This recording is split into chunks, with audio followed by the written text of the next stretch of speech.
Hi friends, welcome to my YouTube channel. সকল দর্শক বন্ধুকে আবারও স্বাগতম জানাচ্ছি আমার ইউটিউব চ্যানেলে। আর যারা নতুন বন্ধু তাদেরকে আমন্ত্রণ জানাচ্ছি চ্যানেলটি সাবস্ক্রাইব করে পাশে থাকার জন্য। Here I am requesting to my all of new viewers and friends whose are just now connected through this YouTube or cooking video. Please subscribe my YouTube channel and stay connected. And if you guys are enjoy my cooking video of any of part, so please don't hesitate to give a like and share with your near and dear ones. আমার রান্না video যদি কোনো অংশ আপনাদের ভালো লেগে থাকে সেক্ষেত্রে বিনীত অনুরোধ জানাচ্ছি ভিডিওটি লাইক এবং শেয়ার করে বরাবরের মতো পাশে থাকার জন্য। আর বন্ধুরা, আজকের রেসিপিটি হচ্ছিল খুবই ভিন্ন স্বাদের ভিন্ন রকমের একটি মজাদার একটি রেসিপি, যেটা কিনা সম্পূর্ণ আমি বলতে পারি একটি ভেজ রেসিপি। এটা হচ্ছিল মটরশুঁটির একটি কাটলেট রেসিপি। তো আশা করি এই রেসিপিটি আপনাদের ভালো লাগবে। এটা বলতে পারেন মটরশুঁটির বড়া। তো আশা করি বন্ধুরা, today's we are presenting a very delicious and tempting is a very unique recipe which is called is a green peas cutlet or green peas fritters recipe, which can be served as a starter for your veg day, or if you're vegetarian person then it's the recipe which you guys will enjoy it. তো আর কথা না বাড়িয়ে চলুন তাহলে চলে যাই উপকরণে। নিয়ে নিচ্ছি এখানে গ্রিন পিস, মটরশুঁটি নিয়ে নিচ্ছি বেসন, নিয়েছি 1/4 কাপ, নিয়ে নিচ্ছি চালের গুঁড়া 1/4 কাপ, নিয়ে নিচ্ছি আদা কুচি, নিয়ে নিচ্ছি তিল ভাজা নিয়ে নিচ্ছি 1/4 কাপ, নিয়ে নিচ্ছি কাঁচা লঙ্কা কুচি, নিয়ে নিচ্ছি পেঁয়াজ, আর হচ্ছিল ধনে পাতা কুচি, আর হচ্ছে জিরা ধনিয়ার যে রোস্টেড পাউডার, মানে ভাজা জিরা ধনিয়ার গুঁড়াটা আমি নিয়ে নিচ্ছি। এখন আমি চলে যাব হচ্ছিল সেদ্ধ করতে। আমি এখানে মটরশুঁটিগুলোকেও সেদ্ধ করে নিচ্ছি।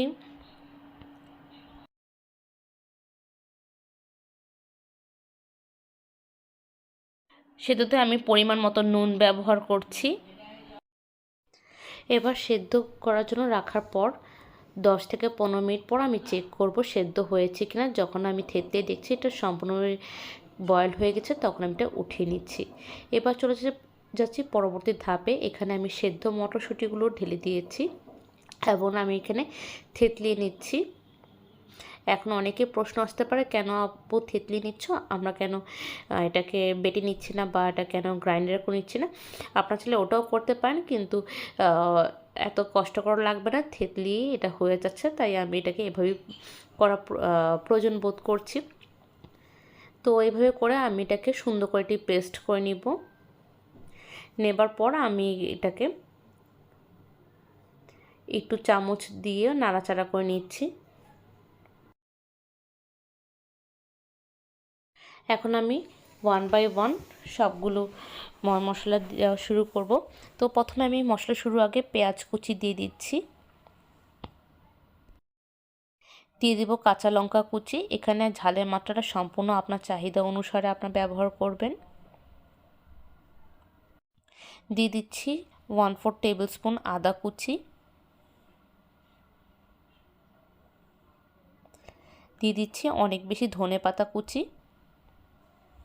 এটা অনেক জায়গায় হারা ভাড়া কাবাবও বলা হয়, তবে আমি এখানে একটা মটরশুঁটির বড়া বা মটরশুঁটি কাটলেট বা মটরশুঁটি ফ্রাই বলে রাখছি।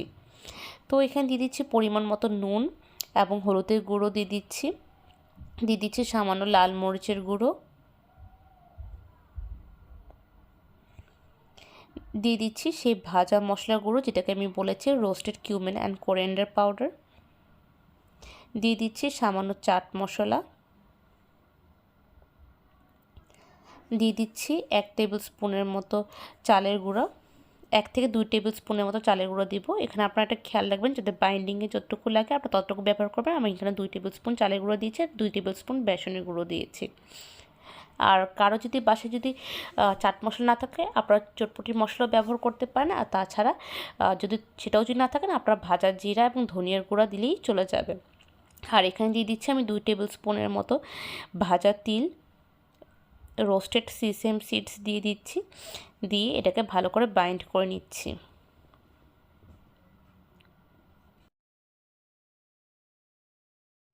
এই ক্ষেত্রে আমি একটু সামান্য জল ব্যবহার করছি।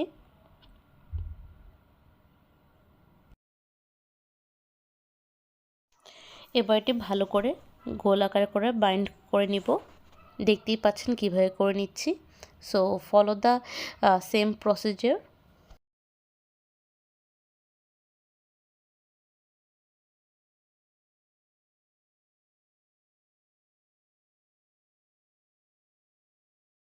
এরপর ভালো করে বাইন্ডিং হয়ে গেলে আমি এটাকে ঢেকে দিব 4 থেকে 5 মিনিটের জন্য।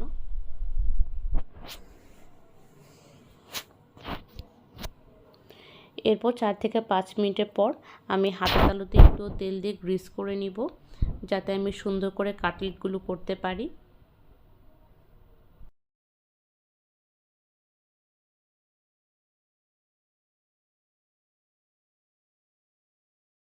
আর এইভাবে হাতের তালুতে প্রথমে গোল শেপ করে দেন এটাকে একটু চ্যাপ্টা শেপ, যেভাবে করে আমরা নর্মালি চপ করে থাকি সেভাবে করে আমি এটাকে শেপ দিয়ে রাখছি।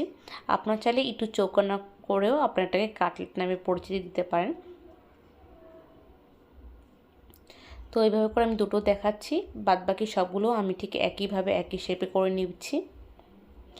এরপরে আমি সবগুলো করে নিচ্ছি। এটা হলো দ্য ফাইনাল লুক, যে কীভাবে করে নিলাম। And the next what is going to happen, I think it's everyone knows about it. এগুলোকে আমি এখন সুন্দরভাবে তেলে ভেজে নেব। বাট আমি সবসময় রিকমেন্ড করি প্লিজ এয়ার ফ্রাই ভাজার জন্য, যেটা কিনা আমরা নর্মালি করে থাকি। তবে আমরা যখন রান্নার রেসিপিগুলো করি তখন আমরা সাধারণ পাবলিকের কথা মনে রেখে আমরা এটাকে তেলে ভাজা করি, কারণ তেলে ভাজলে অ্যাকচুয়ালি সেটা আর হেলদি পর্যায়ে থাকে না, সেটা অ্যাকচুয়ালি শরীরের জন্য ভালো থাকে না। তো আপনার চেষ্টা করবেন এয়ার ফ্রাই করার জন্য। আর তা না হলে যে সেম প্রসেস, একটি ফ্রাই প্যান নেবেন, নিয়ে ভালো করে তেল নেবেন, পর্যাপ্ত পরিমাণ তেল, তারপর গরম করে সেটাকে ডুবো তেলে এপিট ওপিট দুপিট করে ভালো করে ভাজবেন। এবং ভাজাটা যতক্ষণ পর্যন্ত সোনালি বর্ণের রঙে বা বাদামি রঙে পরিণত না হচ্ছে ততক্ষণ পর্যন্ত ভেজে নেবেন। আর সাবধানতা অবলম্বন করে দুপিট ভালো করে ভেজে নেবেন, যাতে কোনো রকমভাবে ভেঙে না যেতে পারে। তো এভাবে করে আমি এটাকে সুন্দরভাবে দুপাশ এবং যে আশেপাশে যে কর্নারগুলোকে ভালো করে আমি ভাজা করে নিই। আর এইভাবে করে পরিবেশন করতে যাচ্ছি গরমা গরম কড়াইশুঁটির কাটলেট বা কড়াইশুঁটির চপ বা কড়াইশুঁটির ফ্রিটার্স রেসিপি। তো আশা করি বন্ধুরা আমার এই রেসিপিটি আপনাদের কাছে ভালো লেগেছে। যারা যারা নিরামিষ ভোজি বা যারা যারা মাছ মাংস খেতে পছন্দ করে না, সবজি ভোজি, তাদের জন্য এই রেসিপিটি মেনলি টার্গেটেড। আর হচ্ছে হলো কার কেমন লাগলে অবশ্যই জানাবেন। তো এটাকে আমি কড়াইশুঁটির চপ বলছি, আপনাদের এখানে কি বলা হয় অবশ্যই জানাবেন। যেহেতু এটা আমি কাটলেট হতে একটু লম্বাটে হয়ে যায়, যেখানে আমি কাটলেট করছি না, তাই আমি এখানে কাটলেট নাম দিচ্ছি না। তবে হ্যাঁ, একই প্রসেস অবলম্বন করে আপনারা এটাকে কাটলেট নাম দিতে পারেন, সেক্ষেত্রে একটু লম্বাটে হবে এবং চ্যাপ্টা হবে। আমি এখানে কড়াইশুঁটির চপই বলে থাকছি। তো এবং বন্ধুরা প্লিজ প্লিজ কমেন্টস করবেন, কারণ আপনাদের সবসময় সুন্দর সুন্দর বক্তব্য আমাদেরকে অনেক অনেক উৎসাহিত করে। Please let us know your valuable comments in our comment section, because your each and every comments always motivated us to continue our video, to continue our YouTube video series. তো বন্ধুরা thank you so much for your constant love and support, কারণ আপনাদের প্রতিটি ভালোবাসার কারণে এখনও পর্যন্ত আমরা এটাকে কন্টিনিউ করছি। Thank you so much for your love, and please let us know your valuable comments, and please don't forget to give a like, because your each and every like video full watch it's always increasing our video reach. And আজকে এতটুকুই রইল। আর আমি এখানে পরিবেশন করছি অনেক মজাদার একটি গ্রিন চাটনি, যেটা কিনা আমার ইউটিউব চ্যানেলে অলরেডি দেওয়া আছে। আর আজকে এতটুকু রইল, আবার দেখা হবে অন্য একটা রেসিপি নিয়ে, অন্যরকম কথোপকথন নিয়ে। ততক্ষণ পর্যন্ত সুস্থ থাকুন, ভালো থাকুন, টেক কেয়ার, টাটা।